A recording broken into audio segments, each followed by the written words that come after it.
Hello, ladies, gentlemen, and special snowflakes internet. My name is Dan, and let's get started. Now, for those who may or may not know, April is Autism Awareness Month. I know there's a freaking day for everything under the sun, and probably beyond it. I bring this up because it kind of affects me personally, because I was diagnosed with Asperger's syndrome, which is a part of the autism spectrum. No, it's not Asperger's like Cartman, but it's spelled more like asparagus. Here, I'll show you. Now, I'm not here to virtue signal or, talk about, we gotta help people with autisms or talk about my life as a person with autism.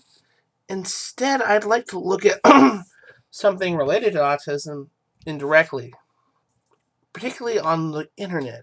Now, I've noticed a phenomenon that has been happening throughout social media and the internet culture at large. I call this internet pseudo autism. Although you might refer to it as someone having the tism or being autist. Uh, so, because of this, I decided that I'll be looking at common internet behaviors along their autism parallels and determine what's the likely cause. Now, the first major behavior I'm going to tackle is the lack of filters. Everyone says what the fuck they want on the internet. For a person with autism, this is due to lack. The filters are due to. For a person with autism, the lack of filters for both data coming in and coming from the individual is due to a slight difference in neural structure from a non-autistic brain. Simply put it, the brain doesn't have sufficient density in these areas to filter out all the data coming, as the brain's economy is spent elsewhere at the expense of these structures. Basically, I'm really good at thinking and computations. Can't filter shit out to save my life. The internet behavior, on the other hand, is not due to the brain itself, but instead the anonymity of the person engaging in the behavior. Many websites offer varying levels of anonymity, where you have Facebook on one hand, is basically everyone knows your name because it's required. And on the other side, you have sites like 4chan where you are literally anonymous. Even YouTube, to an extent, has this, with many YouTubers opting not to show their face. This is positive for them because it allows them to express their opinions, especially those with controversial opinions, with a lower chance of social or even in some cases legal repercussions. However, this unfiltered nature of the internet can expose the darker sides of human behavior. Usually, this is no more than trolling, but it can escalate to things like harassment, cyberbullying, and even threats.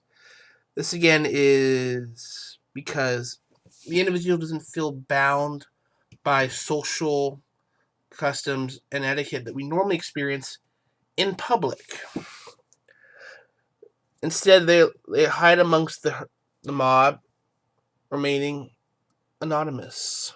The second behavior I'd like to cover is the inability to discern meaning through body language. Now, for someone who is autistic, this is a problem they have to deal with early on. That's why, well, maybe an autistic kid will be listening to you, but he might not be making eye contact.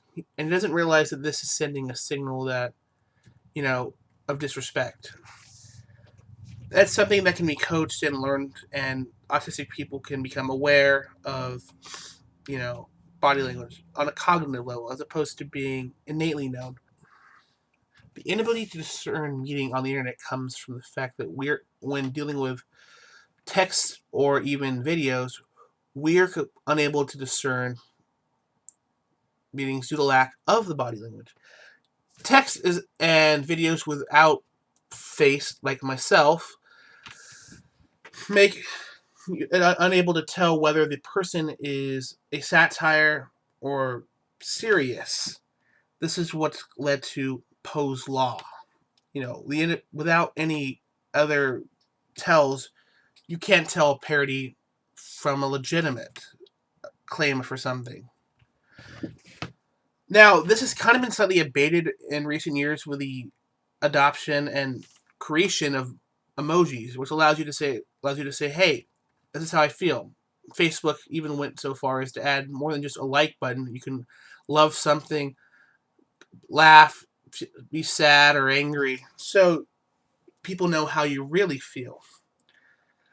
But again, this is never going to completely go away, as even with the ability to video chat and stuff, there are subtle nuances that a in-person contact give away, leading to many unnecessary internet fights that would be resolved easily in person by hearing the tone of a voice, or again, the stance of a body.